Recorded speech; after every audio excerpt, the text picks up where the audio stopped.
Hello everyone, good evening. I am CA Paramveer Kaur, moderator of this webinar. We are delighted to welcome you all in this webinar being organized by CCLEA and NPO committee of ICAI. It is my pleasure to be a moderator in celebrating International Day of Cooperatives, webinar on overview of cooperatives, legacy, impact and future, being organized by Committee on Commercial Laws, Economic Advisory and NPO Cooperative of ICAI. In a short while, we'll be starting with this webinar. I would like to apprise you about CCLEA and NPO committee. This committee is focused to encourage chartered accountants to shape strategy and policy that unlocks economic, financial, and social value while combining analytical foresight with commercial acumen. One of the core areas of this committee is to serve the multifunctional task of analysis, knowledge dissemination, inputs to regulators on policy formulation, to develop and publish technical guidance, background materials, etc., and to create awareness for professional opportunities for chartered accountants in commercial laws, economic advisory, and NPO cooperative. Our eminent speaker will talk on overview of cooperatives, legacy, impact, and future in this webinar, and we hope that the same shall be useful to the members. I would now like to introduce our speaker for today, CA Ruta Chitle. She has done various certifications and post-qualification courses from ICAI like DISA, FAFD, IFRS, INDES, concurrent audit, business responsibility and sustainability reporting, CSR implementation, etc. She is also a social auditor.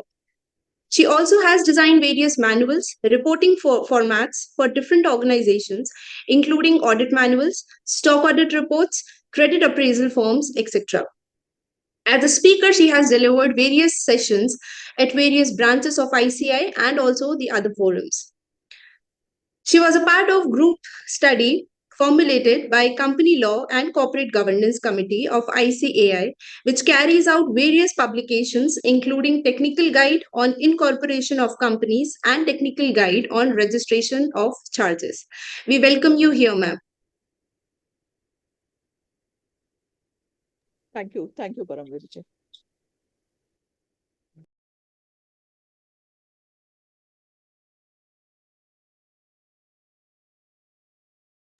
I'll do a screen share first, or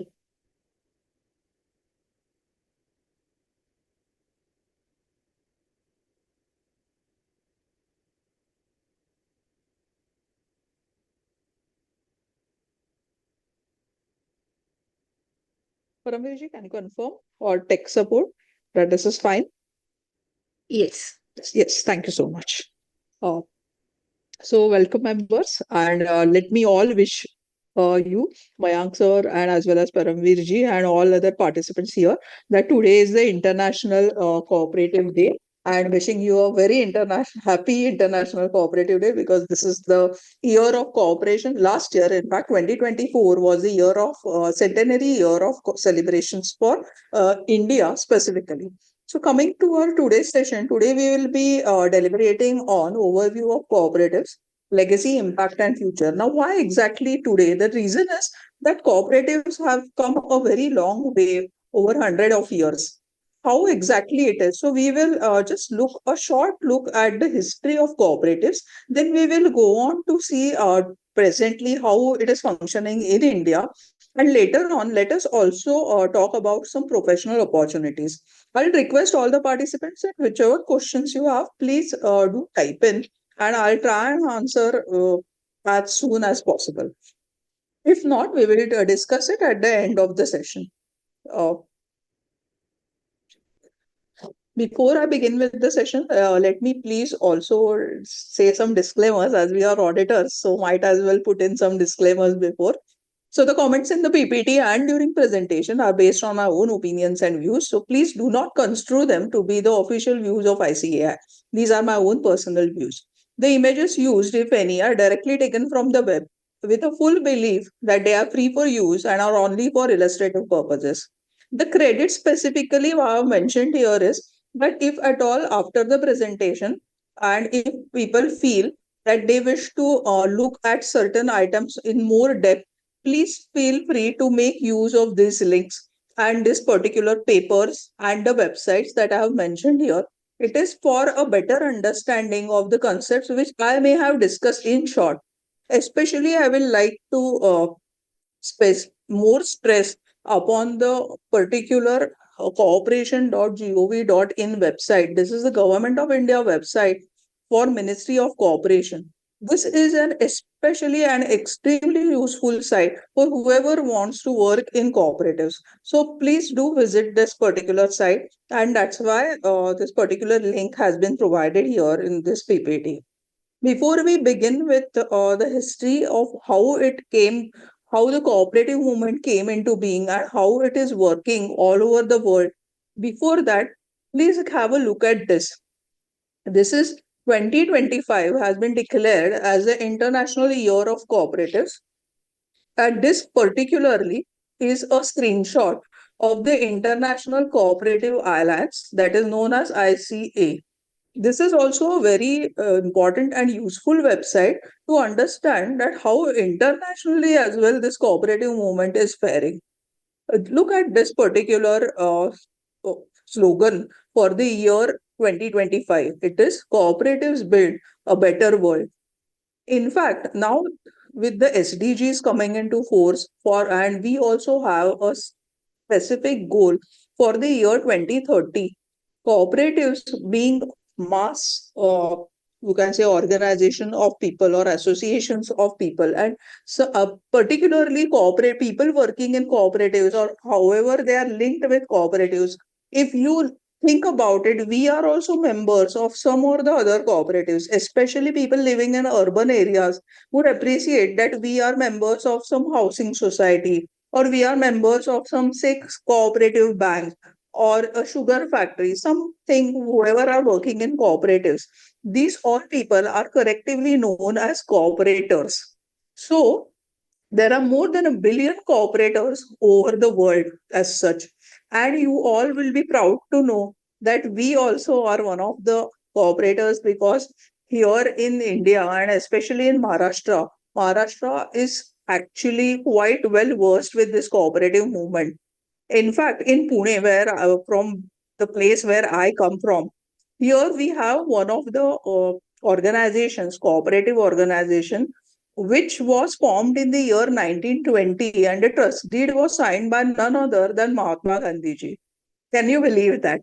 So this is how the movement of cooperation is widespread even in India and has its own history. Let us look at that. Before that, let us understand what is a cooperative and how different it is from a company. First and foremost, the difference between a corporate and a cooperative lies in the fact of ownership. Especially in a cooperative, however, the number of shares you owe of that particular cooperative, you only have one voting right. As far as corporate is concerned, corporate means the ownership directly is linked with the equity participation, or the number control of the corporates is directly linked with the number of shares one has. But in a cooperative, that is different. It doesn't matter whether you owe 100%, 20, in fact, 100% is not possible. But even if you owe 25%, of whichever percentage, you only have one vote. In fact, there is a cap also on how much number of shares a person can owe in a cooperative. Coming to a specific definition of cooperative, a cooperative is an autonomous association. The operative word being autonomous, it has its own rule. It is governed by the act, regulated by laws, but the working and operation is autonomous. How is this association? It is an association of persons united voluntarily. Voluntarily means they come together on their own to meet. And how, why do these come together? To meet their common economic, social, and cultural needs and aspirations through a jointly owned and democratically controlled enterprise. The operative word again here is jointly owned and democratically controlled. It is not owned by a group of persons or a person or someone who has a lot of money. Basically, this is not toward treating towards capitalist economy, but this is more of a socialist angle, that where all people coming together for a collective good. So that is cooperative. Cooperative means being in cooperation with each other. Now, exactly what is the history? This is the legacy part of our discussion today. Just give me a moment. The legacy part of the cooperation that we will be talking about. What exactly is this? This is, symbols of different things. This is International Cooperative Alliance. If you see on the right hand side, there are 318 member organizations with over 1 billion individuals on the planet linked to each other through the movement of cooperation. And these people are exactly what I was saying, are known as cooperators. If you look on the other side, this is IFCO. IFCO is one of the oldest organizations in India, which is a cooperative. And this is where Mr. Paul Puthin has been awarded a Padma Shri for his work in cooperation. On the other side, if you look at the photograph of those people, those are not exactly 28 people, but there were originally 28 people. Just we will come back. It is the name of this is Rockdale. See this. Rockdale pioneers. So this is where the entire cooperative movement has started. So how and where it started? It is said to be started, I would say, because there are a number of timelines where I have seen across the globe, the entire cooperative movement has started. Even as early as 1700s, there was an idea of cooperation or a cooperative organization which came into being. But what is popularly believed as one of the first cooperatives is in 1844 in Lancashire, England. It is somewhere in the north of England. Why did these people come together? See, at that time, there was a lot of poor quality of and also adulterated food and provisions and supplies. So what people thought, there were I think around 28 people who came together and established this cooperative consumer cooperative store. If you know this is a very popular thing in Mumbai and Pune, that there is a consumer cooperative store. I'm sorry, but I don't know about other states. But let me share how we work here. The consumer cooperative is where all of us are members of a small group. So here in Pune, I am a member of a group which is of 25. Max strength of the group is 25. And such smaller groups go on to become a member of a bigger group. And then what does this bigger group do? Because we have so many people coming together, we definitely get the economies of scale and we can purchase our regular food, especially food grains and wheat and jowar and all those things at very, very cheap prices. And they have a proper distribution system where for a membership of fee of around 250 rupees, I get a nice bargain price for all such items here. So this is, the strength of a cooperative. It is a cooperative organization called Grahak Sangha, and it is based out of Mumbai. And from Mumbai, they, purchase all these things for people who are scattered in and around Mumbai and also in Pune. And the transporters transport it here to us, and we get a good quality and at cheaper rates. So this is the power of cooperatives. So similarly, this idea is was implemented first time in north of England, and they had their first consumer cooperative store. The entire idea to establish the cooperatives was that there will not be any merchants. Like will not sell my own products, but we together will come and have a cooperative where we can purchase and increase our purchasing power. So here, if you see, the first aim to establish cooperatives where the members would not only be their own merchants, but also their own producers and their own employers. That means that this cooperative store will have for the people, by the people, that thought. Just please understand and appreciate that how this particular format of organization would have started. It is really very innovative form at that time when each one for his own, instead of that a collective good can be had. What a brilliant thought that person must have had, or this group of persons would have had. Let's appreciate it today because they explored and innovated this entirely new concept of people coming together and forming some particular organization, and today that we know as cooperative society. So after such thing, the cooperative movement flourished and it extended across the globe. See, once a group of persons or a person understands the benefits of such type of cooperative people, are people coming together and forming a cooperative society, naturally it spreads fast. It is for a collective good, so why not? Every person thinks what is in there for me. So when they together come and understand its benefits, it is something really outstanding. This is a general timeline of the spread of cooperatives over the globe. If you see in Germany, it was also, these are the specific places where a cooperative movement started and people started encouraging and thinking of forming cooperatives. Now, this is a typical timeline. If you are interested, I'll definitely be sharing this particular slide. You can always go through it and also go through the different websites that I've mentioned earlier.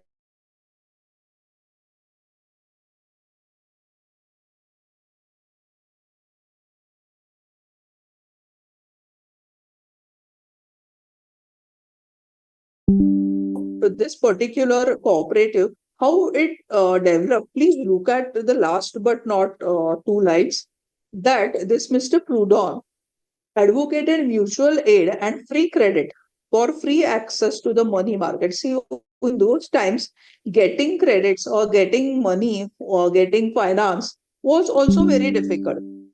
Even afterwards, this in 1808 to 1883, Schlussdelles is a place nearby Germany, and it was established where mutual credit cooperatives and cooperatives in handicrafts was formed. So all these different ideas, people first started with having a consumer cooperative. Later on, people tried and applied this thought to different walks of life. Similar to AI hacks at that time. Now today we try and think that where I can apply AI, what is the use case. Similarly, when one person thought of this organization method of cooperatives, people then started applying it to different walks of life and thinking that which area or which problem can be better solved using this cooperative structure of organization. Coming to India, cooperatives play a vital role in the economy of India, and really we can see that. I will just go through some of the examples a bit later. But look at this. This is Mr. Padma Shri, Mr. Paul Putin. You remember we had talked about IFCO banner, and there we had seen that Mr. Paul Putin was being awarded Padma Shri. So he says the cooperation is the only way of becoming self-reliant, independent, and progressive. That was his thought because he said that everyone together will definitely prosper. Why not share in prosperity? Let us come together and let us prosper, all of us together. In Marathi, it is called Ekameka Sahayya Karu, Aughe Dharu Supantha, which means that Ekameka Sahayya Karu means let us help each other. And Aughe Dharu Supantha means all of us together. Supantha is good path, or I can say prosperity.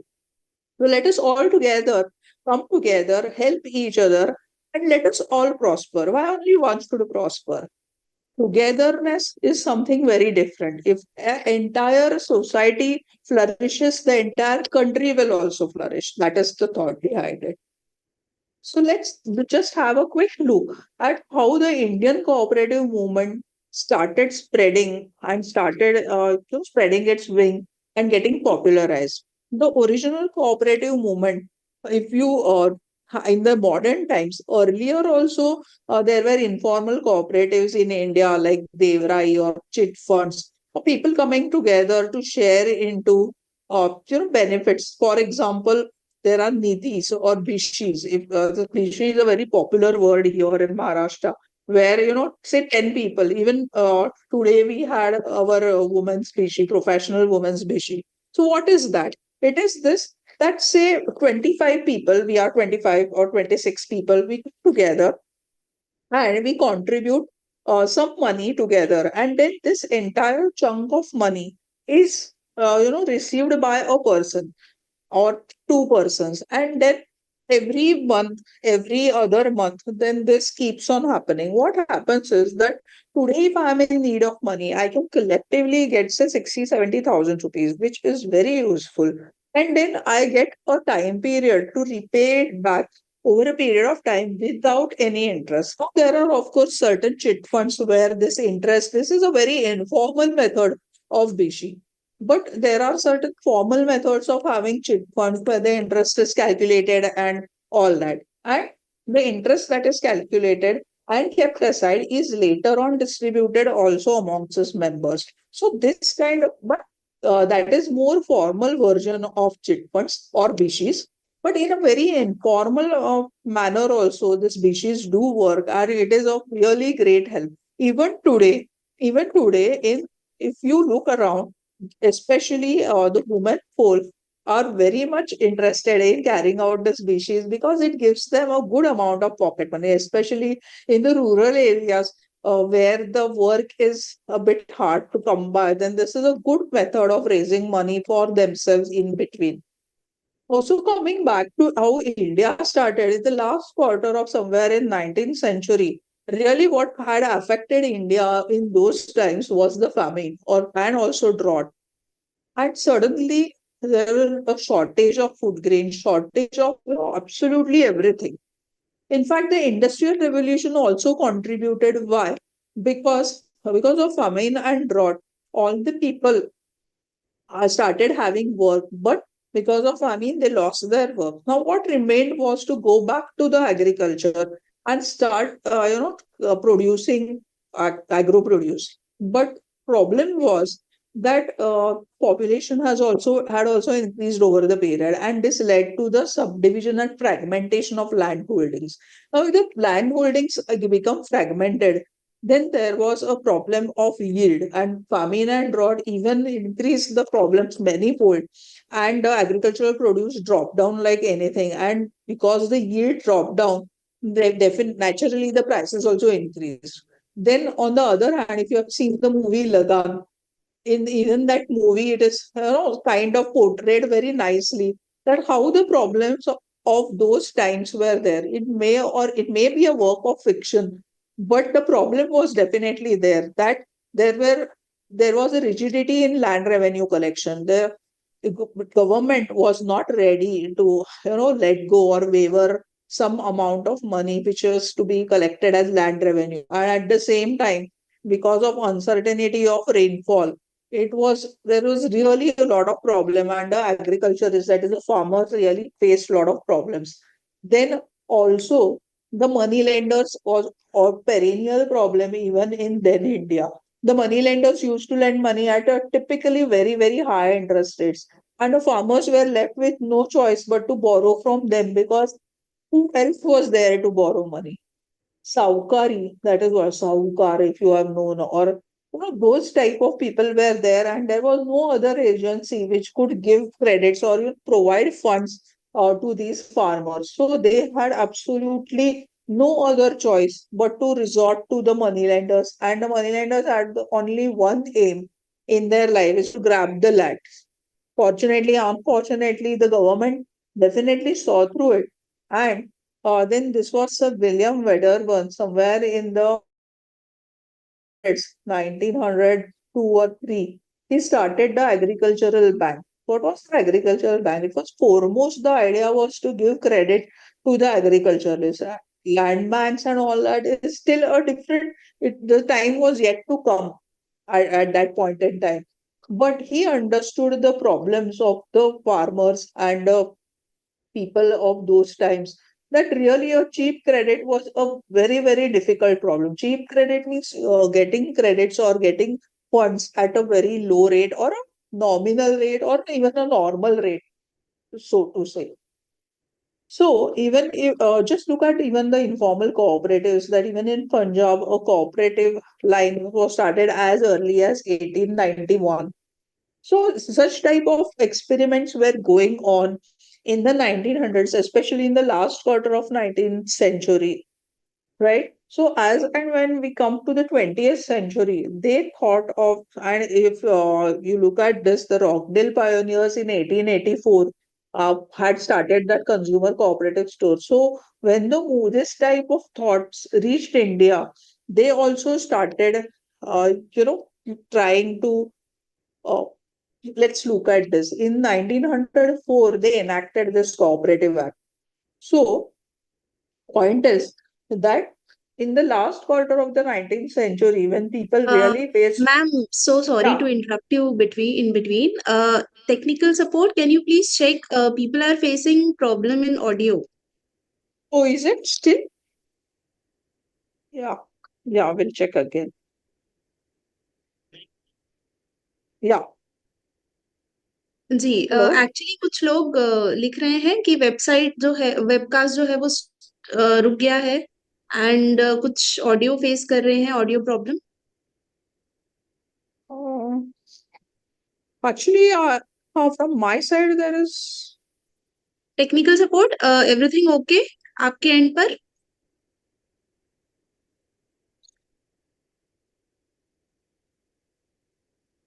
Okay so I request the participants please check your connections because at our end everything is going fine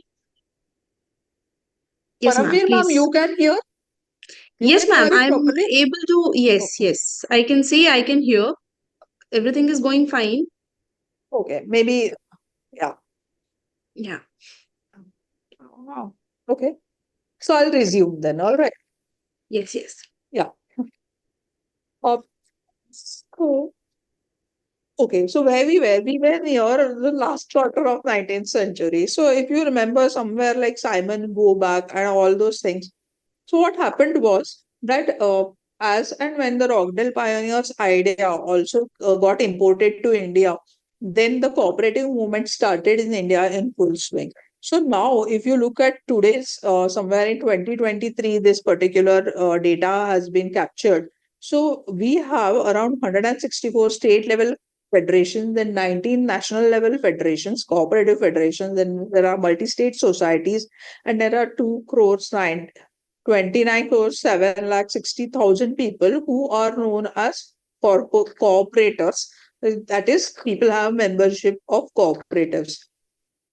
This particular data is just to give you an idea of how far-reaching and how much the cooperative movement has reached, even up to the last level of grassroots level, you can say, of India. Indian cooperative movement, if you look, then there are many areas of operation of cooperatives in India. Just this is a list of how people are in which areas people are working. So then there are housing cooperatives. If you look at it in urban areas, it is really there are number of housing cooperatives. Say just to give you an example, in Pune itself there are around 13,000 cooperative housing societies. So you can imagine how much it will be in other than Pune. It's just a small city like Pune has around 13,000 cooperative housing cooperative society. Definitely, the cooperative societies are really high in number, and all the people who are staying in this cooperative housing societies are the members of that cooperatives. So we all are cooperators here. Also, another type of processing, say agricultural processing, which means for example, agricultural produce societies are also there, but mostly they are processing industries. Say, for example, milk processing, if you know Amul. Then there are other marketing agencies. In fact, there is a national level marketing agency. If you look at the slide, last point on the slide, there is a National Agricultural Cooperative Marketing Federation, which is known as NAFED, and it has over 5,000 marketing societies under this particular umbrella of marketings. So, what do they do? What I remember of NAFED is they used to market eggs all around it, all throughout India. Then there are industrial cooperatives. That is, industrial cooperatives typically, if you can look at it, the handloom cooperatives, where it's an industry which is owned by the workers, where people come together and then they are given, say, supplies or yarn, and they produce things out of it to be distributed to people other than end consumers. In fact, if you have ever visited, then in Pune or even in Mumbai or even in other areas of India, there are exhibitions or craftsman or handicrafts exhibitions where this kind of industrial cooperatives take part in it, participate in it, and where the end consumers can directly take such handlooms or artifacts from this industrial cooperatives. In fact, the price point is also pretty much reasonable. Then there are urban credit cooperatives. In fact, the most important and the largest sector of cooperatives is none other than cooperative banks and credit cooperative societies. Now, credit cooperatives, even in Maharashtra, there are a lot of sugar cooperatives where the entire sugar production is controlled by the cooperative sector. Here, the National Cooperative Development Corporation or NCDC was set up as early as 1963. This was just after post-independence period, where it was thought, as I said, that in Pune there is one organization which has a trust deed, cooperative organization, which has a trust deed which is signed by Mahatma Gandhi ji. So he also it was his brainchild that the villages should be sustainable. Now, how the villages can be made sustainable was through the medium of cooperation. Cooperative movement, therefore, has its root. People are so much aware about how exactly a cooperatives work. So, soon after independence, even Jawaharlal Nehru ji started this 5-year plan where more focus was given on agricultural cooperatives. And this NCDC was started in the year 1963. It was basically developed for civil supplies and cooperation to promote the cooperative movement in India. Now, just look at this. This Anonya Cooperative Bank was in fact established. This is somewhere near Baroda, I think. Anonya Sahakar Mandali Cooperative Bank Limited. This was as early as 1889. So you can see how the cooperative movement has spread in India. This is how now let us look at how exactly the law proceeded in India. What was the Cooperative Act and how it came into being? I have just downloaded and print screened this particular slide to reflect that the अंतरराष्ट्रीय सहकारिता वर्ष 2025. So यहाँ पे this is a slide which is directly from the Ministry of Cooperation Sahakarita Mantralaya, which was established, I think, in the year 2021. And they are celebrating the centenary year. So, cooperative law in India. India recently celebrated the centenary year of cooperative law because the first Cooperative Credit Societies Act was formed in the year 1904 and which was passed, if you see, on 25th March 1904. So, 2024 was 900th year. Any 10 persons living in the same village or town or belonging to the same class or tribe could form a cooperative credit society. That was the law at that time. But now there is no such discrimination in between people, whether they should be members of the same tribe or class. It is not so. Any person can become, without discrimination between sex, class, creed, they can become member of a cooperative society. Then again, societies were classified as rural and urban. Why I have just recapitulated it here? The reason is that how even cooperative act evolved over the period. Just for you to understand the background of how the cooperative movement came into being. One of the important points here is, irrespective of what is rural, urban, and class discrimination, I would like you to note that if we are auditing, say, a cooperative bank, the first and foremost thing that we should be finding out or understanding is whether the borrower is a member of the cooperative bank. That is the one point which differentiates the borrower of a cooperative bank from the borrower of a or PSU or say nationalized banks, nationalized or commercial banks. This is one important point that that person should be in as far even other cooperative banks are concerned, that the person should be a member of that cooperative. And then only the distribution of credit is possible. Now, while becoming a member, one more small point I would like to share here is that a proprietorship concern will not become a member, but the proprietor will. So please be aware that while you are carrying out the audit of a urban cooperative bank or any cooperative bank or a credit cooperative for that matter, please see to it that a proprietorship concern doesn't have is not an entity in itself or recognized by law, but it is a proprietor.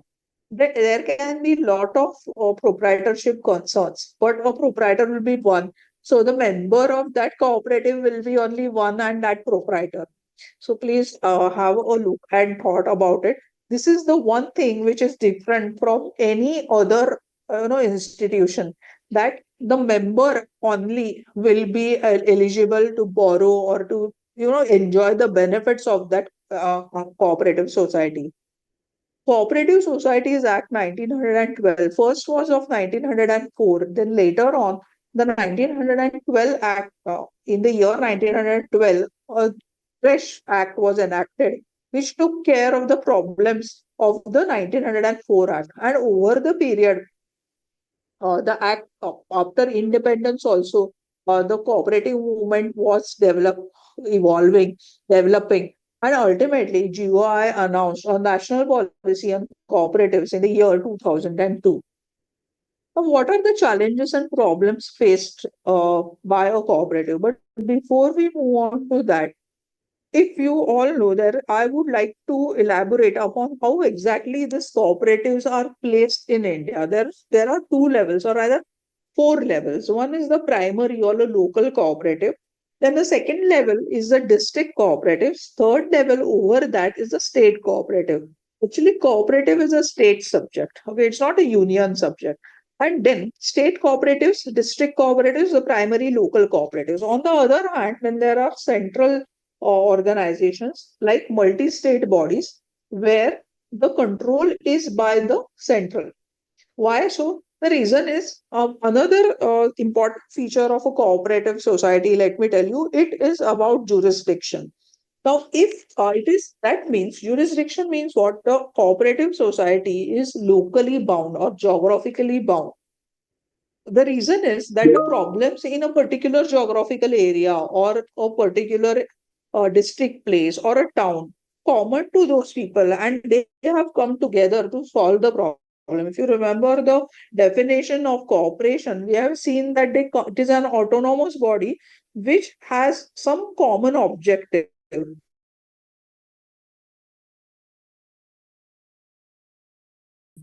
So it maybe an economic objective should be same, and it will be same or confined perhaps more logically to a geographical area. And that is the reason why a cooperative society, say if it is formed in Pune, it has a specific jurisdiction where the members stay members of that cooperative organization. That is the idea of jurisdiction. So, when a cooperative body is working in, say, one state, then definitely and 100% the state act will apply to that particular cooperative organization. Imagine a situation where this particular cooperative society has a branch or a office somewhere outside the state. Now, the jurisdiction will be that a state or this original state. So, in such situation, this particular type of organization is known as a multi-state organization, and there is a different act and a different body which takes care of such type of typical organizations which are across working across two states. Of course, they all fall under the umbrella of Ministry of Cooperation, but the departments handling such this type of things or organization regulating, not exactly handling, are different. Now, coming to the challenges and problems by the cooperatives, there are excessive cooperative legislation. That is one of the questions or criticisms which one thinks, because as I just now mentioned, that cooperative is a state subject, and then there are different acts as for particular to each state. If you wish to know the particular state's act, please kindly visit this website of Ministry of Cooperation. There you will find out that all the states are listed out and the acts particular to that state are also listed out there. So if you wish to know in which act is applicable to your own home state, please go and have a look at there. It is a very nice and comprehensive website. But still, the criticism remains that there are a lot of enactments and there is no common, item or common law or common rules. Just like say Income Tax Act, it is a central act and it is applicable all throughout India, and we can easily understand that how the applicability is. And if one act has so many issues, you can imagine how many problems will be there if there are multiple state acts and also different acts to take care of the bodies which are located in different states. Irresponsibility and unaccountability. See, when all the people, there are 10 people coming together, who exactly is the owner? No one is of one owner. Everyone is owner. In that situation, no one can hold other person responsible, and this gives rise to unaccountability. All the people together are either in wrong or together they are not. Now the problem comes who to blame. The accountability is a big question here in cooperatives. The PC, I've stated here, the people on the board are not held accountable for many inconveniences. So if at all the cooperative society is carrying out certain act of omission or commission, and then in that case, if some person wants to go and say something, complain about it. To whom he will complain? Against whom he will act? And if there are 10 people in a committee or 10 people in a body who are together, it is extremely difficult to get justice and ask some person and hold some person responsible. Just as a joke, I would say that in our earlier housing society, each and every person used to complain to the chair. Now the chairman used to say that I'm going to, actually go and have a course on plumbing, on electricity, and all that. Because he said that every other day some person is calling me up and saying, "Hello, Mr. Chairman, the lights on my floor has gone off, so please send someone." Now, who will send someone in the middle of the night? So such type of problems are there, and the chairman is right now the only person who can be hold responsible is the chairman only, and that creates a lot of problems because he alone cannot work for so many people, and that's why there is a committee, and all such problems are there. So the problem in this particular form of organization is that who should be held responsible because everyone is the owner. Lack of recognition. That is, see, somewhere the cooperative societies are in between a corporate structure and not exactly a small time boutique structure. It is in between. And in such situation, and as you all know, this is a democratic form of organization. Most importantly, this organization or format of organization has been formed to have economies of scale or to work in a manner which is thrifty so that there is no much spending and everyone will be equally enjoying in the benefits. In such a situation, it is very difficult to have a good amount of money to be paid to professionals. And then the professionals are also competent professionals who do not get retained in such organization. And again, this is a vicious circle because then again there are problems of compliances because professionals are not there, then there are problems of penalties and where the money should come, and then this circle and cycle goes on. One of the most important issues that are faced by the cooperative organizations is that to hire and retain professionals. As I said, professional management is missing. That is what I have seen over a number of years in such type of organizations. In between ourselves, the political interests are there where the chairmen are of some political party. That is what is the common trend. Because there are so many people who are linked with that cooperative society. the politicians do get attracted, and if they feel that if they are holding a place of position in a cooperative society, and because so many people are connected with that cooperative society, it will be a good networking point for him or her. And that is one of the reasons. And of course, if you can see, if the cooperative society is paying out salaries or paying out money for the members for whatever produce they are getting, or such type of things, then this is a place where any politician would want to be there. And that is one of the reasons where even we are seeing it in Maharashtra is one of the foremost criticism that the sugar factories are controlled, sugar cooperatives are controlled by some political parties. That is the biggest criticism we have here in Maharashtra as far as cooperatives are concerned. Last but not the least, there is a lack of awareness. What is lack of awareness? The reason is if I am a member of a cooperative society, I'm least interested in what the cooperative society is doing. That is the problem. I should be aware of what are my rights and responsibilities as a member. What are my duties? One of the foremost duty is to keep a watch on what's going on in the cooperative society because I'm also a part owner.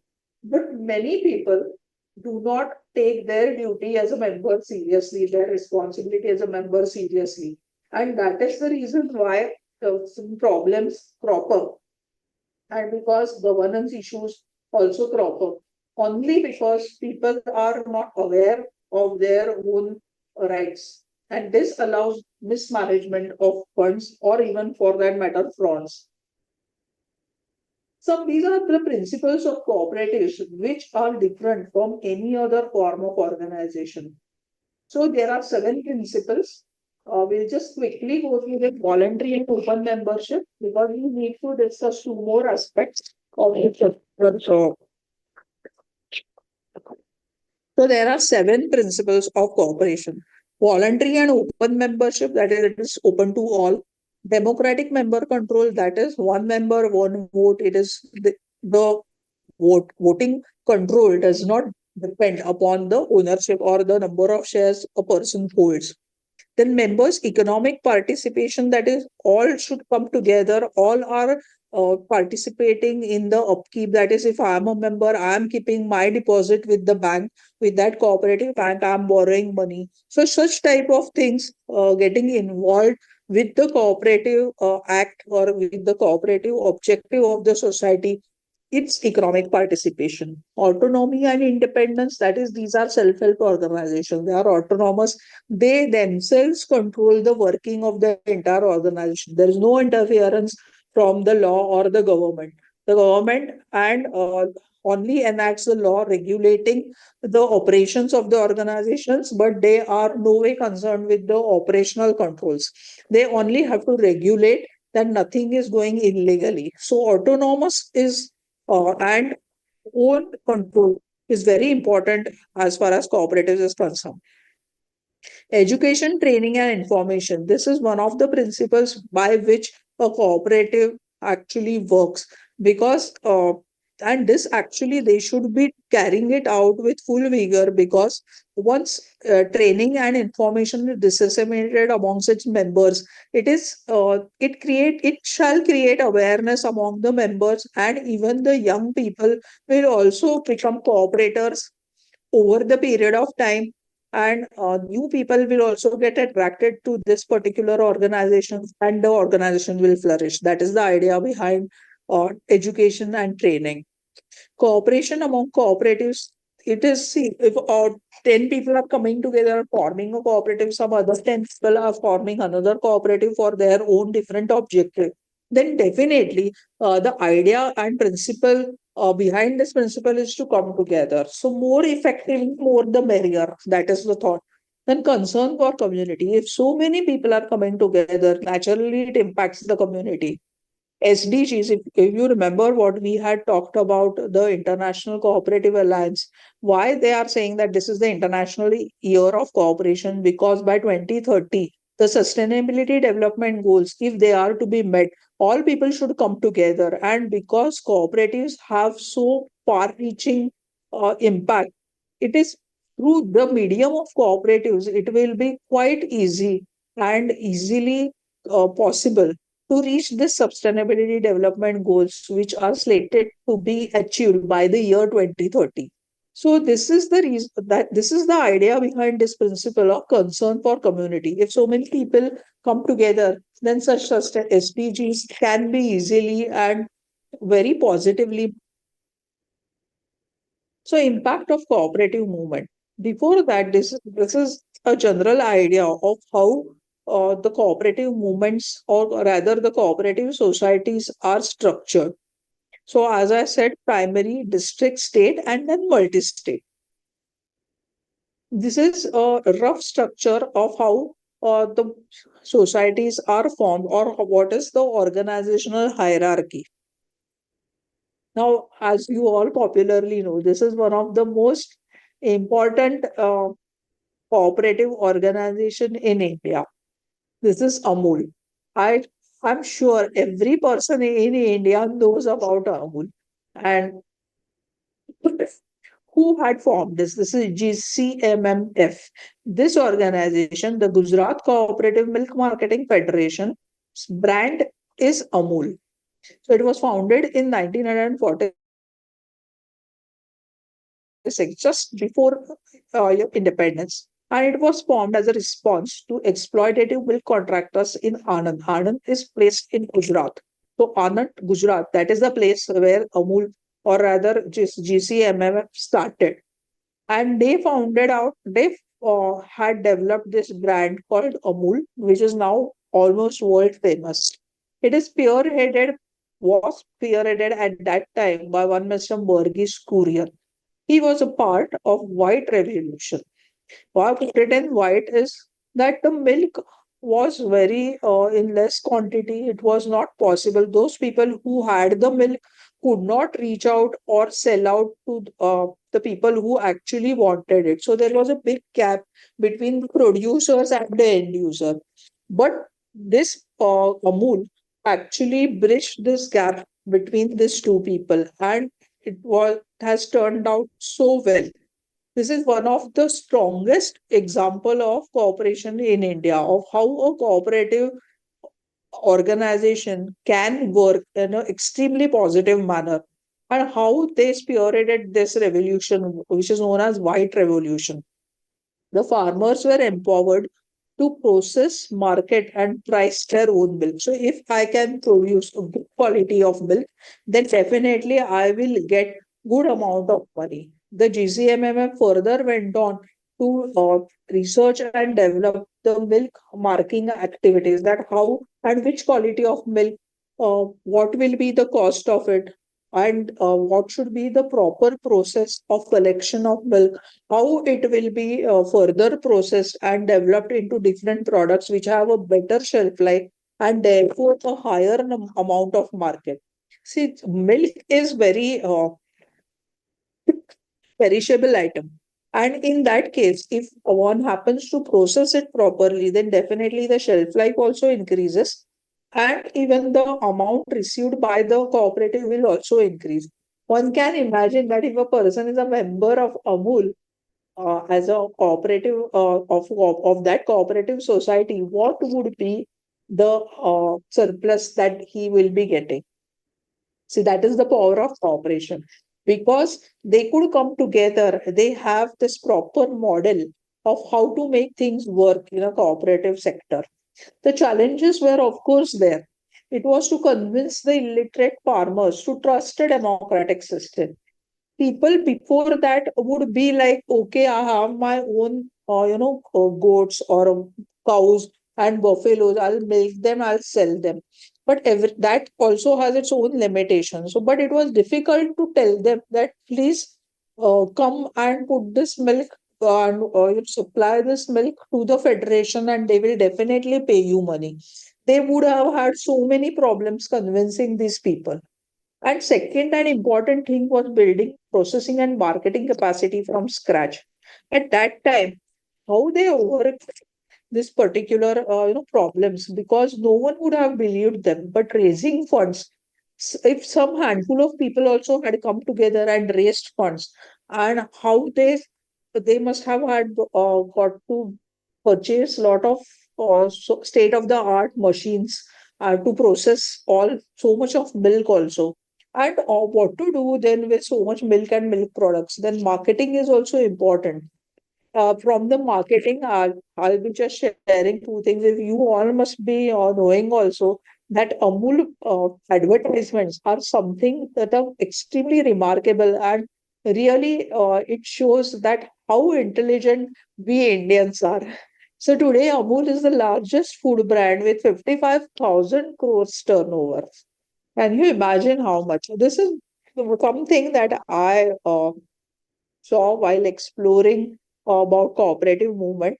There is a book also and there's a movie also called Manthan, and which tells the story of Amul Dairy and cooperative movement in India. It's a fictionalized account, of course, of the White Revolution that transformed India into a major milk producer.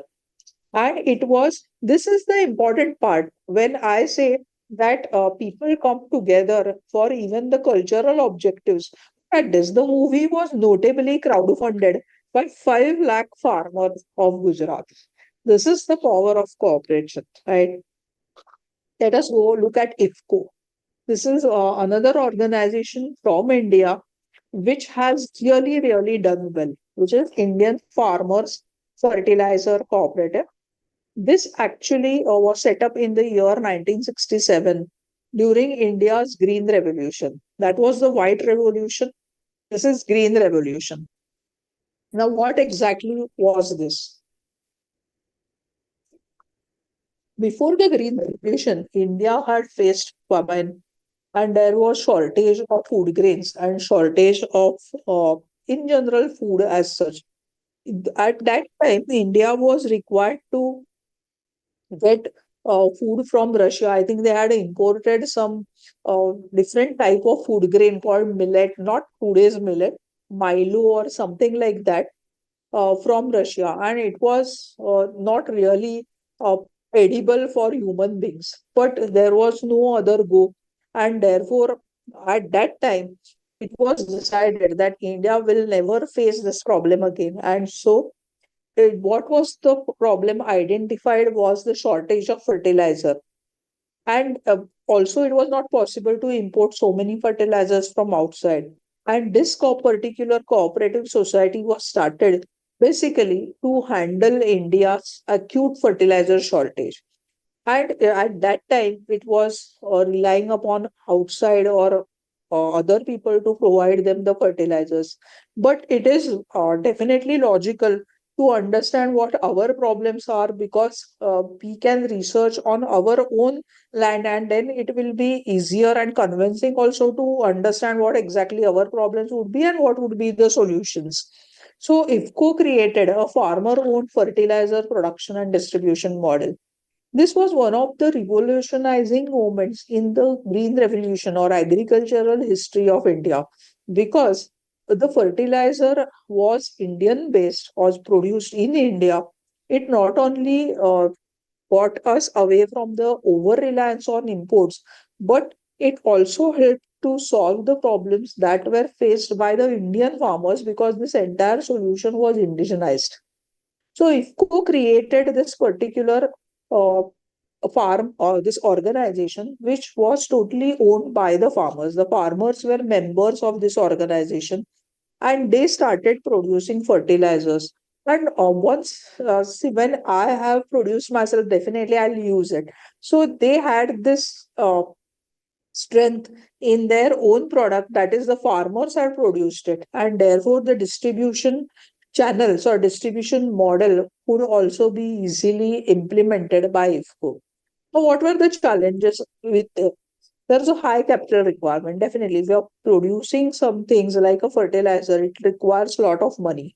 Now, from where to get so much money? So there was a very high capital requirement. Again, a crowdfunding and a possible finance from the government or funding support from the government also helped them in overcoming this challenge. It wanted to convince farmers with small fragments or small land holdings, that where to get from and whether it is possible also to use fertilizers for such small farm holdings, and not only to have own farm holdings, but also to have smaller chemical plants to produce these fertilizers.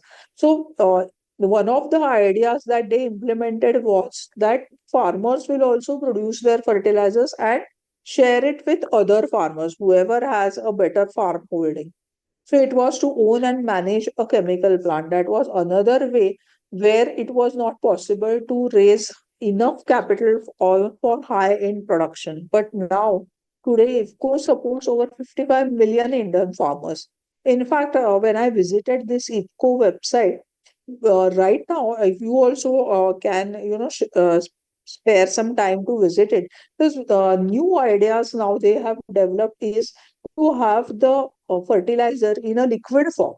So there is a bottled form of urea, liquid form of urea, which is easy to transport and easy to manage. Instead of the big bags of fertilizers, to handle them is also a problem, even to transport them. So now IFCO has come up with this different idea, innovative idea of having a liquid fertilizer. So please look at it. It is go through the IFCO website, you would find many such interesting things. One more interesting thing that I found out on IFCO website is this. Says ICA, that is again, as we know, International Cooperative Alliance. This person from India, Aditya Yadavji, is a board member. Okay, this is International Cooperative Alliance, and if you look at the board members, he is one of the board members of the ICA. So he is a millennial breeder who was born in a family of welfareists and cooperators and who wants to promote cooperatives and represent cooperators across generations and geographies. So he is basically from India. He is the youngest person to win a seat on the ICA board in 2017. He was born in agricultural revolution in India and at the age of 27 became the youngest member of the board of IFCO and the youngest chairperson of the Uttar Pradesh Cooperative Federation. So this is the extent of the reach of not only the Indians but to the grassroots levels of India as to where all the cooperative movement has reached. So this is definitely a proud moment for us that one of our persons, one of our representatives is on the board of directors, and he is also the youngest person to be on the not only on the board of IFCO but also on the board of International Cooperative Alliance. So we have a very strong representation out there internationally. I personally feel that this will be definitely helpful for all of us also to explore the cooperatives or networking with cooperatives not only domestically but also internationally. Internationally also the cooperatives have has a lot of spread and has spread over different countries and in a very huge manner. It is very difficult for us here in India to think of an international alliance, but it is very much possible when we also have such a representative out there. So let us think about whether really it is possible to have an alliance or have a networking with a cooperative outside of India as well. Now, what is the today's status of entire cooperative movement? The government had announced the formation of a separate union ministry of cooperation. Okay, it will provide a separate administrative, legal, and policy framework for strengthening the cooperative movement in the country. Now, the idea behind this was that if at all the Union Ministry of Cooperation is separated out, then it will definitely help to strengthen the cooperative laws. If we had looked at the challenges related to cooperation, one of the problems was to having multiple laws. So their idea is to have a policy framework and also have or rationalization of the entire laws. I think they're still working on it. So I hope in the years to come, it will definitely provide a proper framework for strengthening the cooperative movement. It will also help to deepen the cooperatives as a true people based movement, reaching up to grassroots. That is one of their objectives of the Ministry of Cooperation, that it will help to deepen the reach of cooperatives and reach to the last mile, as you say, the last mile reach is extremely important in cooperative movement, because one to realize the positives of cooperation, lot of people should come together, then only it is possible to realize its true benefits. The ministry will work to streamline processes for ease of doing business of cooperatives and enable development of multi-state cooperatives. So what they wish to do is, it is not only that the business of cooperatives will be easy, because there are so many, they feel that the bureaucrats and all other ministries, if it gets mingled up with them, then it is very difficult to carry on, register, and go about their own business. So, if the ministry is different and segregated from other ministries, it is possible to streamline ease of doing business and also to develop multi state cooperatives. See, when there is a separate ministry, the permissions and the approvals are easier to be received. It is also easier to have multi state cooperatives, because in earlier days, it was difficult to have a multi-state union or a multi-state cooperative society, and more further, to understand what are the regulations and rules that are governing these multi-state organizations. But with a different ministry of cooperation now, it is much easy. Even the multi-state cooperatives, they have enacted a different act which do governs this particular organizations. So India's creation of Ministry of Cooperation in the year 2021 shows renewed political will, that even in earlier years, that is, as I said, even pre-independence, post-independence, lot of trust was given to the cooperatives. The idea behind that was to have agriculturists and to help them through cooperatives. But in between the periods, because of intervention of the bureaucracy or lot of issues related to the 5 year planning, budgeting, and all those issues related with the government ministries, and because also there was no separate ministry of cooperation, the subject of cooperation had fallen back a bit.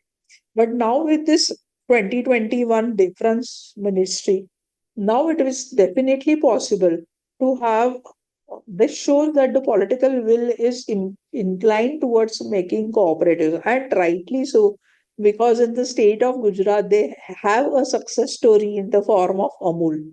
So, in such a situation, it was definitely encouraging for all the cooperators to have such a different ministry, and this will definitely help in strengthening the cooperative movement, as well as in aligning the cooperative principles to the and reach out to the common person.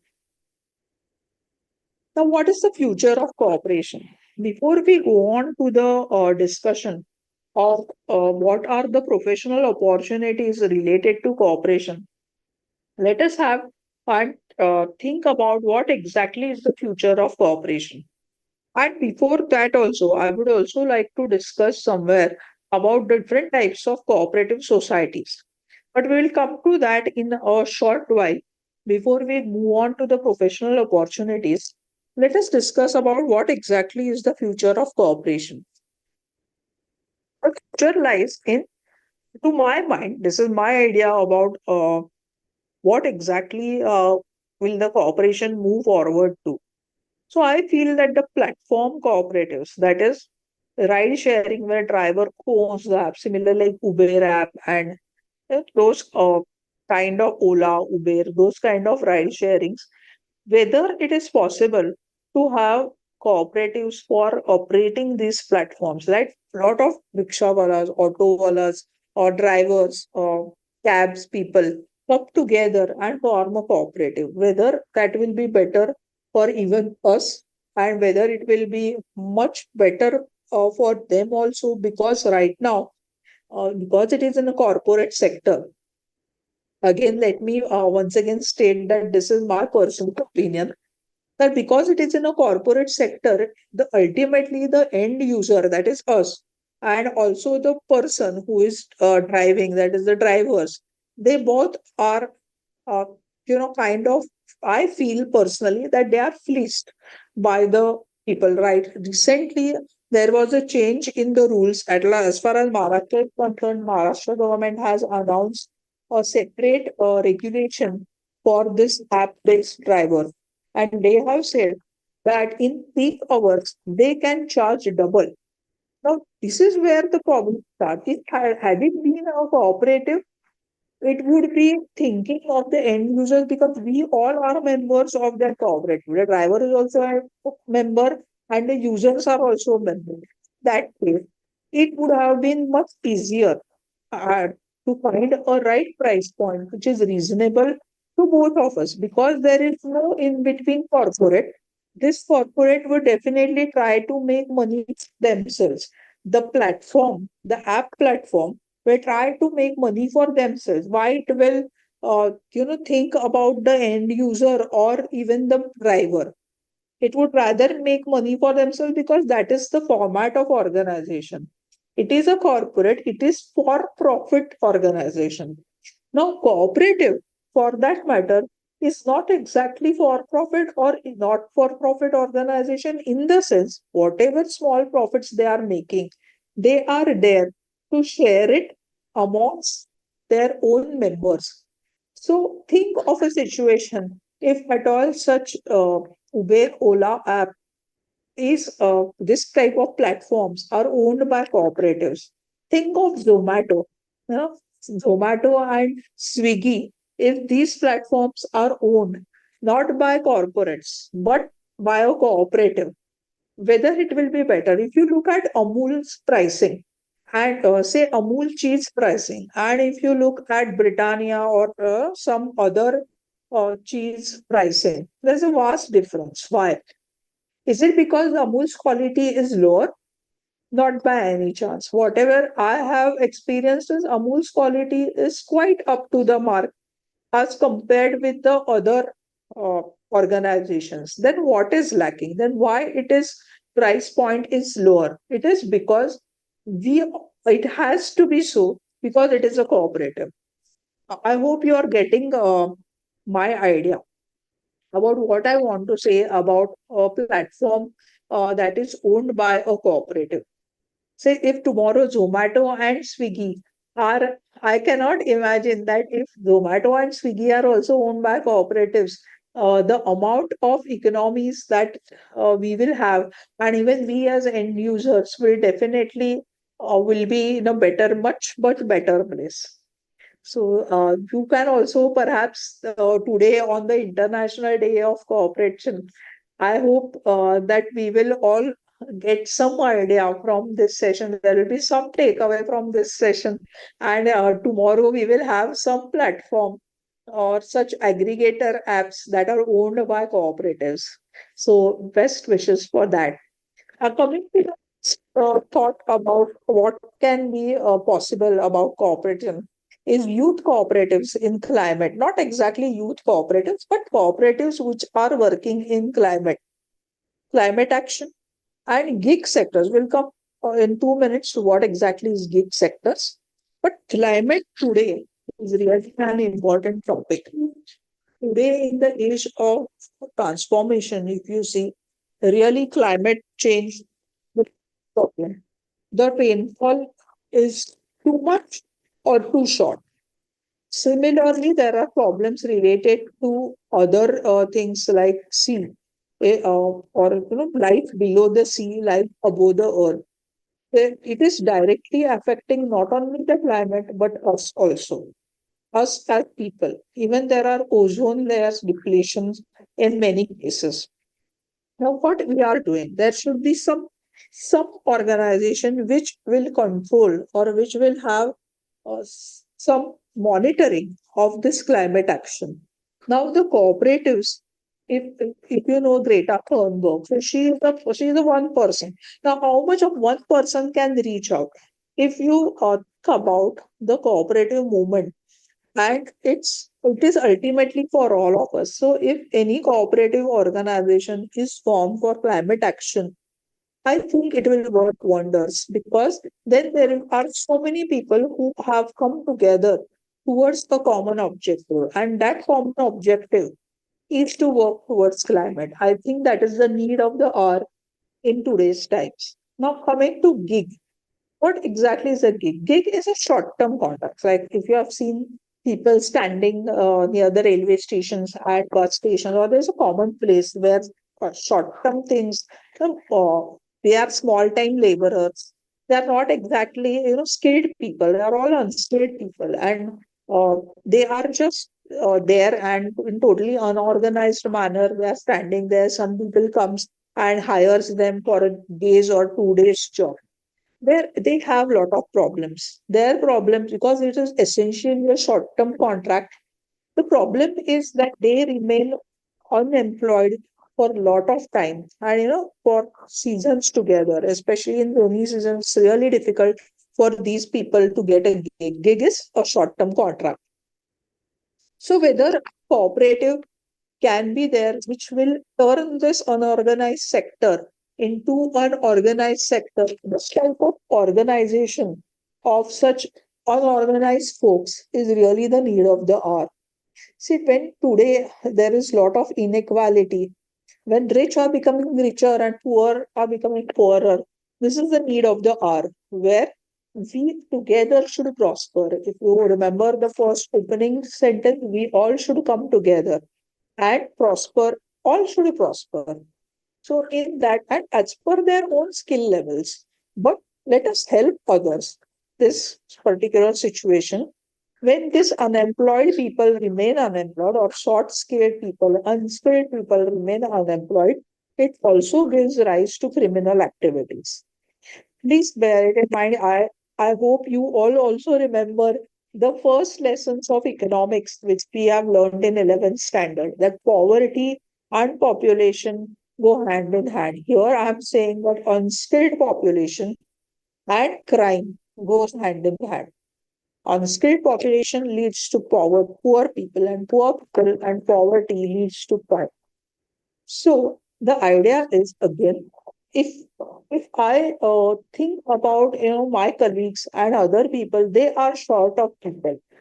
They are really short of people. They need people to do a lot of work, even in the villages or even at my native place where my granny is staying alone. There are so many such other persons who are in need of a companion or a support. Now, whether it is possible to bridge this gap, there is a group of people who are requiring, help from other people, and then there are other set of people where they are unemployed. They do not even have, daily work. Whether it is possible to bring them together, that is some idea. Now, who will bring them together? If a corporate brings them together, like an HR agency, you can sure of the charge and astronomical way they will charge. But what if a cooperative society brings them together?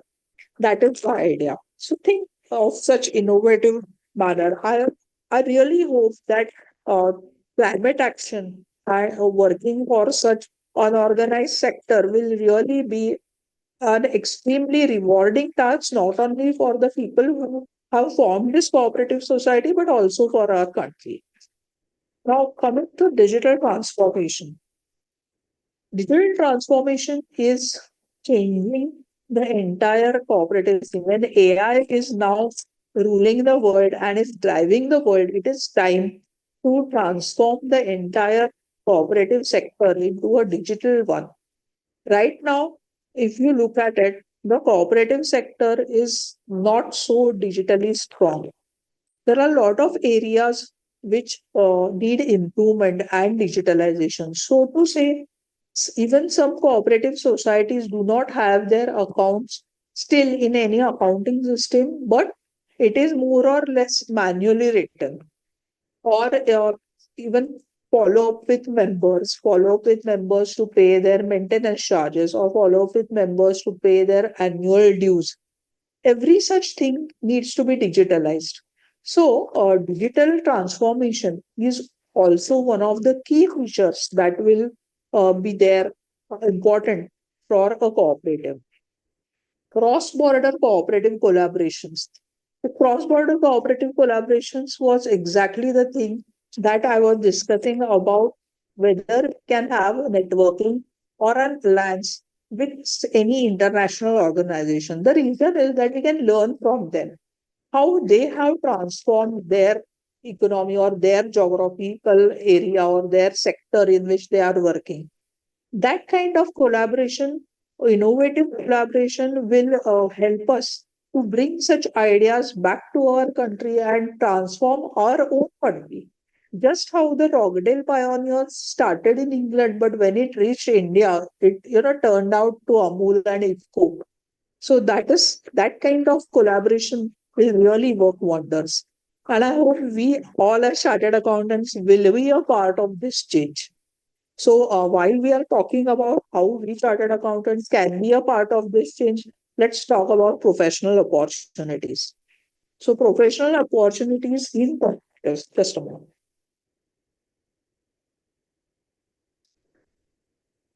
Okay, coming to this is more thing that I had purchased from a local cooperative where the artisans had made this drawing and increased the market value of this particular drinking point bottle. So let's look at the statutory and compliance rules. This is typical, and very much we know that this is a part of a traditional practice, but I would still like to underline that we do have a big role to play even in compliance and in statutory audits. What I would like to also add here is that while we are doing statutory audits, or even for that matter, internal audit or concurrent audits of a cooperative society, internal audits and concurrent audits are per se linked to urban cooperative banks or credit institutions mostly. I have not seen concurrent audit in sugar or cotton corporation or marketing corporation, but slowly that field is also opening up, and they are now trying to appoint internal auditors to understand the processes and the control on the processes. So that is one area which even we can explore. Coming back to statutory audits, yes, statutory audits also there are a lot of opportunities there. As I said, in Pune there are alone 11,000 cooperative housing societies.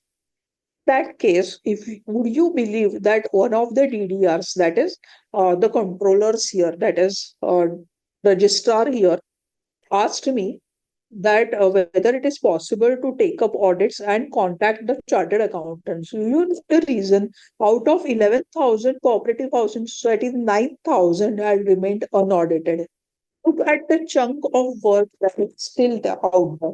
Many people fear cooperative audits. That is what I've heard, that somewhere they feel that uh, there will be some problems. And because I said that one of the key features is that the management is not professional, and so there is a fear in everyone's mind that perhaps if this society is mismanaged, then I'll, as an auditor, will end up in trouble. That is not always the case. One has to really look at it properly. And if we have proper auditing tools and if we take proper care, there is nothing to fear. Now, risk is there in every type of audit. So, what is the probability? But many people think that cooperative societies have higher probability of mismanagement of funds and therefore it will be a problem. But not so. Please believe me, I have been in practice for more than 20 years, and I have had fair share of cooperative banks audits. And in fact, every year I have audited at least one cooperative bank. So no worries on that count. We have to be firm and we have to be clear on what exactly we need to audit. Coming to audit again, at a state level, there is an empanelment. And right now, ICAI has also taken up all the details related to cooperative society audits in its MEF panel. So be sure to enroll yourself in the MEF panel, and from that, those people will be now enacting and implementing or treasuring their own panel. Second point is there are state panels. So in Maharashtra, there is a Maharashtra panel for carrying out the audit of cooperative societies located in Maharashtra. Similarly, there shall be panels of say Goa, cooperative societies where the audits locate, or rather the societies located in Goa will be audited by the people who are empaneled with the Goa state. So such different states will have their own auditing panels. So if you are wanting to audit cooperative societies in your own state, please have a look at uh, panel and how or when the panels are getting formed, and please enroll yourself.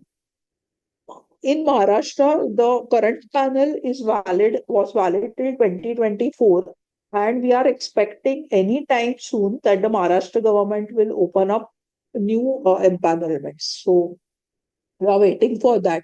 But as far as multi-state cooperative societies are concerned, then this state panel doesn't work. At that point, we will have to register ourselves with CRCS, that is Central Register of Cooperative Societies.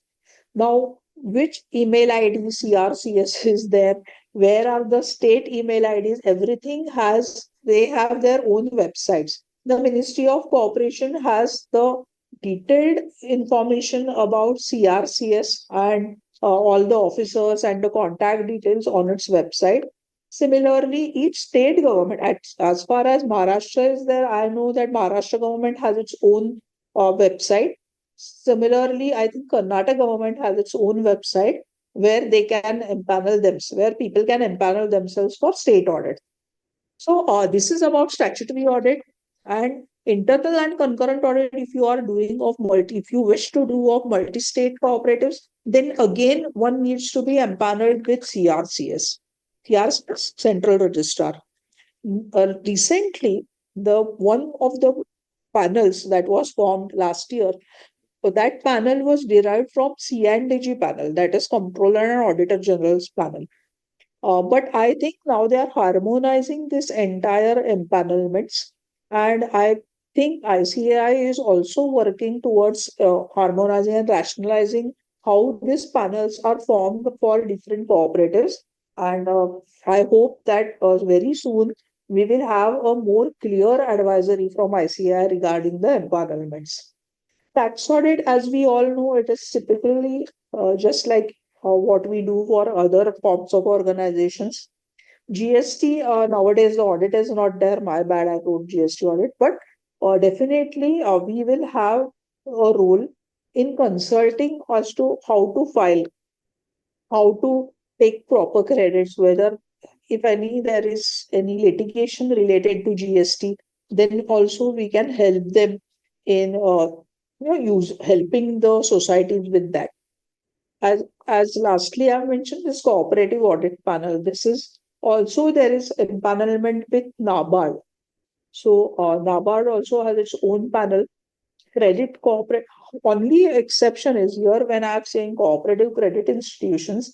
Actually, cooperative banks do not form part of any of the panels. Please note this, that any urban cooperative bank or any cooperative bank for that matter will not be uh, audited by people who are in state panels or even the central panels. They will be audited by the people who are selected or approved by RBI. RBI has in 2021 issued a different circular whereby the selection of auditors shall be made as per the criteria mentioned in that circular. Only thing is that once the auditor fulfills that criteria and his name is approved by RBI, his name is then sent to the CRCS for their permission or a cross verification. But that's about it. So please understand, please note this, that all throughout India, the cooperative banks or any kind of banks, whatever the level of banks, be it a multi-state bank or let it even be a state level bank, all the banks are now under the umbrella of RBI. And the cooperative department does not have control over the banks. It cannot regulate the bank. It can, of course, a copy of the report is to be sent to the cooperative department, but it can also question the auditors related to the findings in the report. But the control and the mother you can say institution is RBI. So cooperative audit panel is now restricted to all the societies other than banks. Please remember this.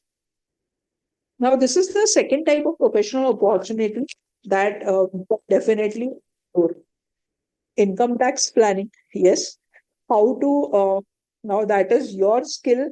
That how will you also show your skill to the societies and its members.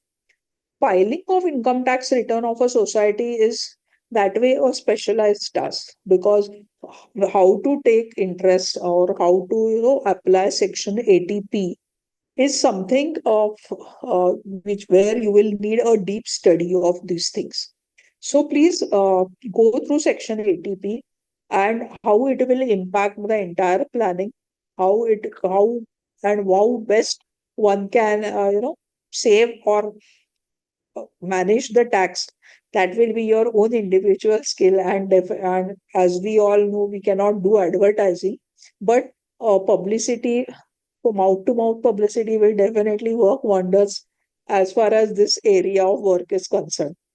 Consultation on multi-state status, that is if at all any person wishes to convert its own cooperative society from state to multi-state, then if you study the multi-state act and advise these people as to how one can convert, then that also will work wonders. It will be an excellent opportunity for you to explore, but for that, one has to understand the multi state act properly. Then, advice on capital structuring, that how and how much member share capital, authorized share capital is to be there, how much paid up share capital one has to take from members, whether the paid up capital or it should be a nominal capital, what will be the format, how the benefits are to be transferred. Such kind of advice is possible. Accounting standards, IFRS is there in large cooperatives, but in general, accounting standards implementation, to be very frank with you, is at a very poor level. If not, it is not there only, but it is not like too sophisticated, because as I said, the professional management is not very evident in smaller cooperative societies. But accounting standards implementation is definitely required for a better status. And if at all the members and managements are convinced that the financial statements or the final accounts need to be more transparent and more uniform, then definitely there is a scope for a chartered accountant to help them in implementing the accounting standards. Then TDS, as we all know, is very tedious. And again, chartered accountants have good scope in advising on the best process to arrive and calculate proper TDS, and to share with them a uniform and a calendar method of filing of not only paying TDS but also filing of TDS return. And what are the exemptions available to cooperatives in general, making them aware of the tax laws. That is one case. Another one is consultation to farmer producers organization. Why I have included it here, let me give you an example that in Konkan, that is Maharashtra's Konkan coastal area, there was one farmer producers organization which was actually into quality control of mangoes. So I had seen that one person suggesting to them that you turn this into a cooperative. The reason is that if all the people, instead of becoming members of the producers organization or rather going in a corporate form, it is better to have this as a cooperative where the quality control is possible and the later processing of mangoes will also yield in a better result, because they will have many members coming together where the produce can be excess produce can be used for processing and to create pulps and market it. Marketing also of this pulp will be much more easier because it is a cooperative and so many people would have come together and even shared the funding or funding issues. Third is banking and finance sector opportunities. Even if one is not empaneled rightly, rightly so with RBI. But if you start doing internal audits and cooperative audits over the period, the experience of this audits will be extremely important to undertake the statutory audits, because now RBI requires a person having at least 3 years of concurrent or internal audit experience to become the statutory auditor. Second point is that if one is well versed with banking, then credit monitoring, that is credit appraisal in the first place, and second is monitoring assignments are also possible to be undertaken. See, again, in smaller banks and in smaller credit cooperatives, the shortage of staff is very acute, especially skilled staff who can understand the credit appraisal processes. But we can lend them a helping hand and also take up such type of assignments. Then CBS reconciliation and technology audit, that is core banking solutions are there in urban cooperative banks, and there we can help them with actually implementing this technology, because we understand what will be the output required, what is the final output that is required from these banks. Vehicle and Ostrar advisory services. One of the important issues in a cooperative or a large cooperative, especially the scheduled ones, is the implementation of CRAR. That what is CRAR? CRAR is capital risk advice, capital and risk assets average ratio. The CRAR ratio is very important from profitability point of view, and how to increase that legally, of course. That advisory is very useful for the cooperative banks. And here, we as financial analysts can help these cooperative banks in achieving and managing proper ratio. Because many times it's so that while implementing these banks overlook certain possibilities because they do not have problems, and therefore they end having unusual figures, and thereby impacting their ratios. So this is where our help is comes in handy. Training and capacity building. So training and capacity building is again one of the areas where a chartered accountant can definitely help.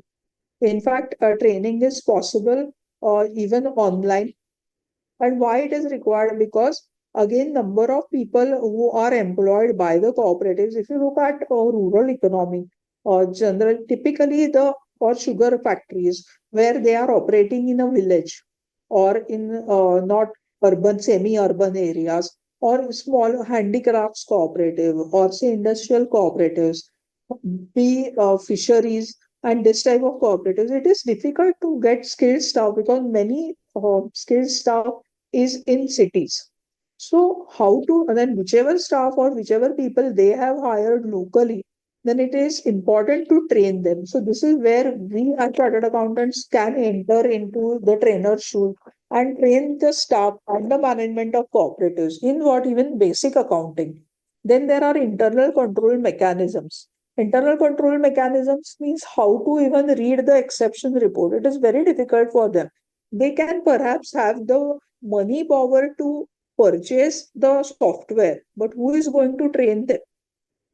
So here and how, say for example, if there are exception report, what all to read in that exception report is a difficult task for them. If there are cash withdrawals, then how to check it, how to answer it, and how to comply with RBI norms, again, a very difficult task. Then there is governance and transparency. This is one other area where we as auditors also need to be very careful, because in cooperative society, as far as Maharashtra state is concerned, there is one particular section which is 69(6), 69 into bracket 6. Similar sections might be there in even other cooperative acts, because more or less the state cooperative acts are all 90% similar. In that case, check a parallel section in different acts also. What this particular section asks us in the legal and regulatory matters, we as chartered accountants in the independent auditors report will have to state that whether the compliance of 69.6 has been done. Now, please understand that this 69.6 has six subsections, where one of them is that whether any personal expenditure has been booked. Now, when we are saying that there is no personal expenditure that has been booked, we really need to be careful, because governance and transparency systems or processes are not so proficient in the small cooperative societies. So let's be very careful and even take up awareness about transparency and building up transparent systems as a capacity building exercise for them. Then designing internal control systems for fraud prevention. Because we have audited and we have a background, we means all of us have a background of auditing and having a thought process as professional skepticism, we can implement and use this professional skepticism to design a proper internal control system. If we can, while introducing, as madam has told, that I have also implemented and used certain internal control systems with the help of audit manuals and accounting manuals. So even manual uh, creation or formulation of manuals is also a very important task, because these manuals also help the organization in uh, implementing SOPs or standard operating processes. Then writing articles, columns, and policy papers on cooperative sector reforms. That is, if you go to the Ministry of Cooperation website each day and update others, or even knowledge sharing, to be very frank, is allowed as far as ICAI is concerned. I know that advertising is definitely not allowed, solicitation of work absolutely a no go.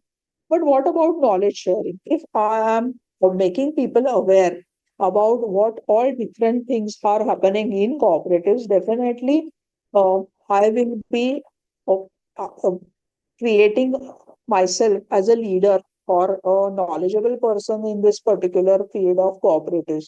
So it will be logical that later on, if some people approach me about cooperatives, then of course I have better my own capacity and I can help people train and people know about cooperative sectors and the reforms and modifications happening in this field. Later on, even advisory roles to the government can also come our way if we are constantly commenting upon the financial policies, cooperative norms of the government, or cooperative laws, regulations, changes, modifications. We can also ourselves suggest that what all modifications are required. There are so many state acts. Even if we start with one state act and try and understand the real problems of the people in our state or other state, and write to the government about what modifications are really required, then I'm sure that new doors out for professional opportunities will keep on opening up. Then, of course, there is teaching and training in institutions for courses on cooperative management. Here in Pune, or if you look at Ministry of Cooperative website, there is one institution called as Vagnicom, that is Vaikunth Mehta Institute for Cooperative Management. It is was very interesting, or rather, it was shocking also to certain extent, that the MBAs and BBAs of cooperative management, the placement of that institute was 100%. So look at the requirement of cooperative management people. And if the placement is 100%, definitely they also require training from chartered accountants like all of us who are thinking of building a career in cooperation. And because we have seen cooperative societies through an auditor's angle, we are much, much well placed to train other people. Now, what are this is the last section of my discussion today. So these are some specialized areas about how we can explore the professional opportunities related to cooperatives. Deliberately, I have not highlighted the word forensic audits. The reason is that most of the forensic audits might go to people who are empaneled with the respective agencies like EOWs or CBI. But if suspected frauds are there, if see those the cases which go on to CBI and EOWs are where there is actual loss of funds. What if there is a suspected fraud? Here, we auditors who are, if at all we are not empaneled also with any agency, still our skills as auditors can be put to use to investigate such items. So, investigative audits are also possible. Then, due diligence for mergers or collaborations between cooperatives.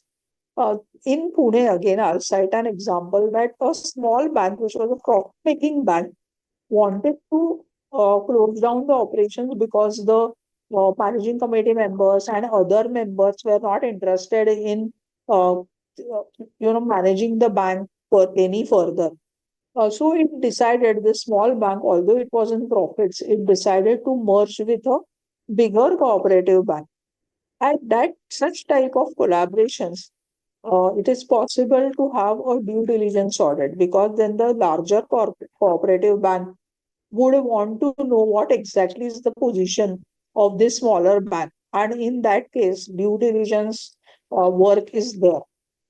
Even not necessarily that it is only in case of mergers or collaborations, but it is also possible that if a bigger uh, organization or a corporate organization wants to deposit certain amounts in a cooperative bank, and because generally cooperatives are not treated with pension. So it is possible that they may want us chartered accountants to look at the financials of this cooperative bank.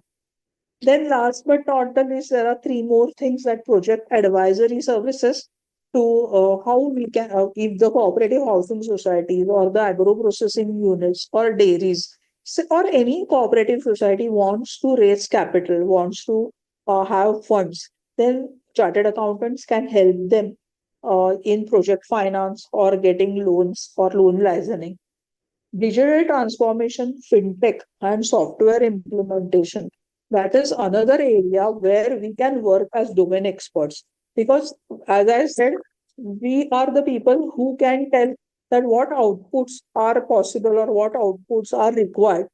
And then the persons who are coding or carrying out the software, they would do whatever is necessary, but we can vet for the outputs that are generated by that software. And if they are correct, then with cooperatives also would it will be helpful for them to understand that okay, these are the outputs that are being carried out by the softwares. Because in many cases, I have seen, especially in cooperative banks, that NPAs are worked out by whatever software that bank has taken. But there are problems with working out of provisions, or there are problems with NPA dates.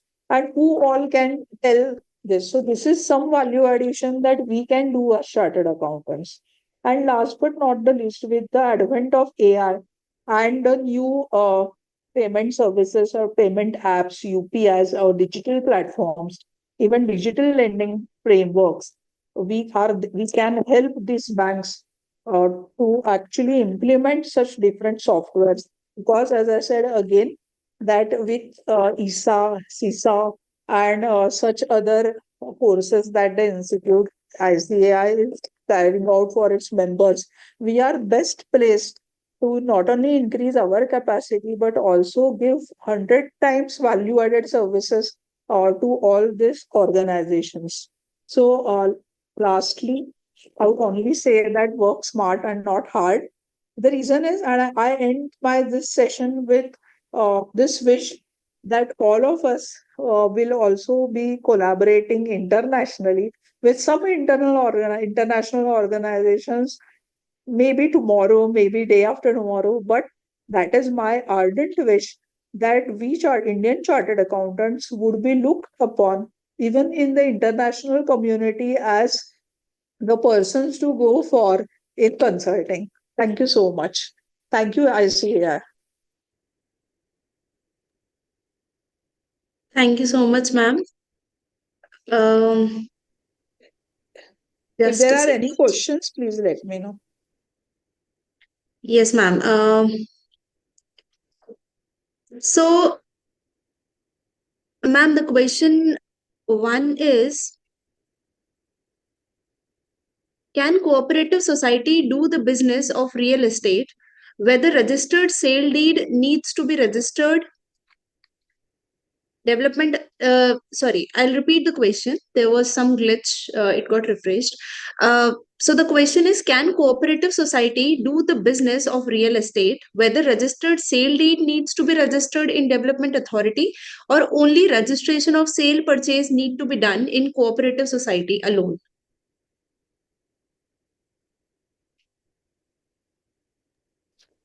To be very frank, I didn't get the drift, but I understand that perhaps they want to redevelop their own society. Then, in that case, whether business is possible, I don't think cooperative society can do builders business, but it is definitely possible. Why not business as such? Because if at all members come together, develop a society, and then sell it, and uh, but I have not seen this type of organization carrying out building business. So and definitely I'm unable to answer about development or registration of development agreements. But what I would want to say is that I have never seen any builders cooperatives. Okay, I have seen cooperative organizations supporting the people, construction workers, or those type of people. But or even I have seen publication based organizations where people come together to have economies of scale related to materials. But I have not seen a builder per se. The cooperative societies come to the members of a cooperative society come together to construct a building and live there. So there is a difference between a builder's organization. Say, for example, in a cooperative bank, the members come together and carry out the business of banking. So even the borrowers and the depositors are members. So if the person, whoever wishes to construct a building, they first have to get people to be members of their own cooperative society and then construct building for themselves. Construct and then sell off to other people. That kind of business I have not seen. Ma'am, the next question is, given the high level of politicalization in cooperative sector, Yeah. do you think CA profession can bring about any sense of financial control or discipline without? Yeah, I think it is possible. See, what I personally do, I'll say, I need to even tell the political or whoever those persons are, make them aware about the possible ramifications of not doing things as per law. See, there are people definitely not only in cooperatives, there are people even in other places where they are doing what they feel right. They may not even understand whether this is legal or not possible in law. But where our role comes in, or is to convince them or make them aware that what exactly is the legal provision, and to fit their ideas or their things into the legal mold, and that way give value addition to the business. So as far as politicians or whoever is concerned, it is possible if we are sure about what we are doing. I'm requesting the participants, please put up your question if there are any.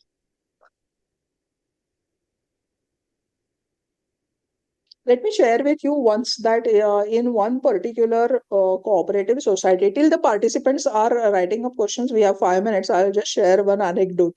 That in a credit cooperative society, I had faced a problem where the chairman had claimed travel expenses. Okay. So why he was traveling expenses? That he said that he is traveling to the different parts, geographical areas of the cooperative society to make people aware, take sessions, and all that.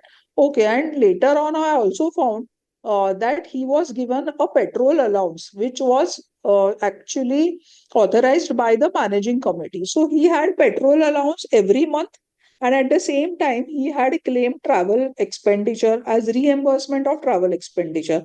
Now, I was in a fix what to do, right? So then I talked to him before finalization of audit. Now our method is to do audit twice a year. That is before March, we start the audit, and after March, we do the finalization. So I had observed this before March, and so I talked to him. I told him that, sir, this tantamounts to fraud.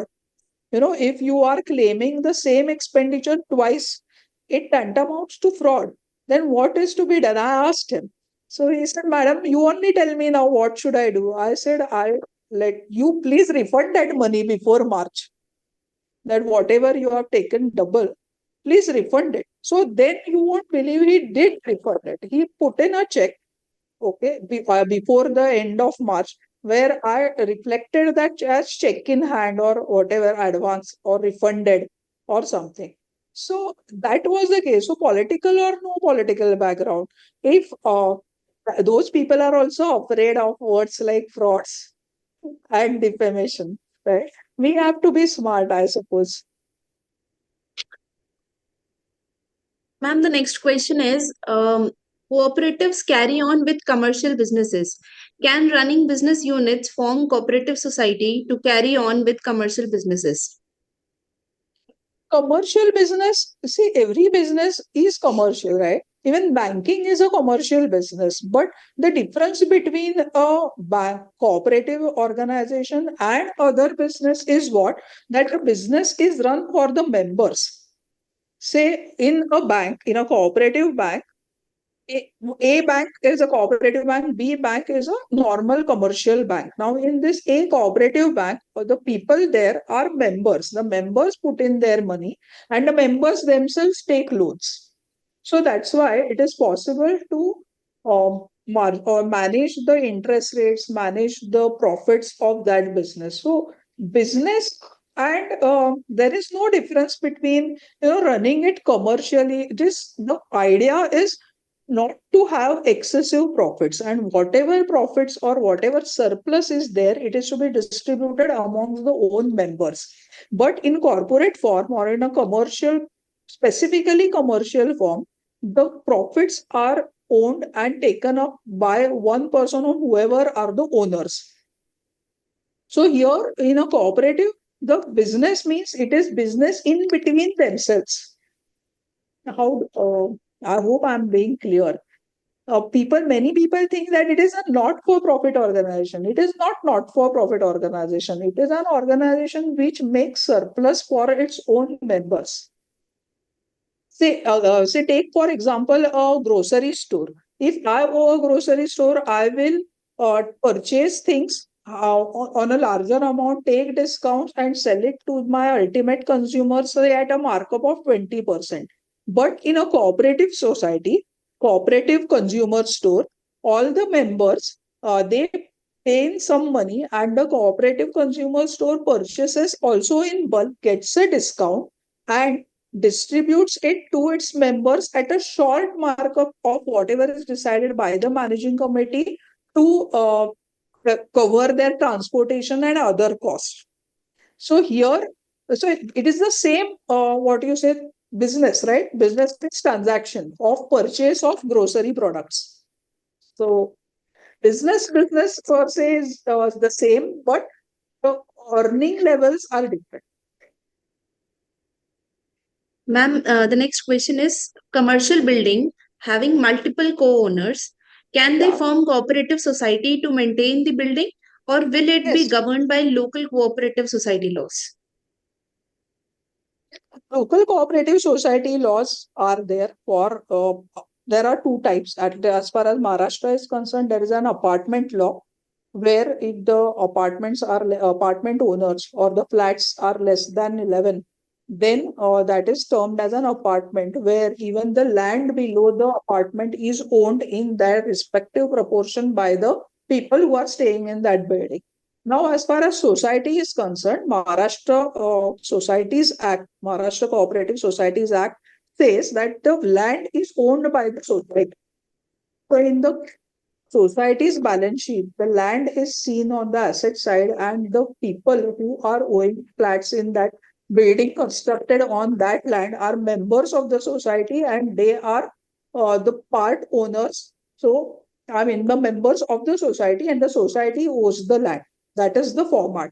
So it depends whether you are into apartment or whether you are into society. Now there is a lot of gray area also as far as this particular Maharashtra, at least Maharashtra state is concerned, because many times people do not form or do not even reflect properly their books of accounts that the society is owing the land and the members are the members of the society, but they only form societies for the purpose of maintenance, that those are known as common maintenance societies. So it is not exactly a society that is registered under the Societies Cooperative Societies Act, but it is only a persons coming together just to have maintenance or just to share maintenance among themselves. Say a building has a lift, a watchman. So the lift charges, the common electricity charges, the watchman's charges, then they are taken together and commonly shared by all the members. So this is a maintenance society.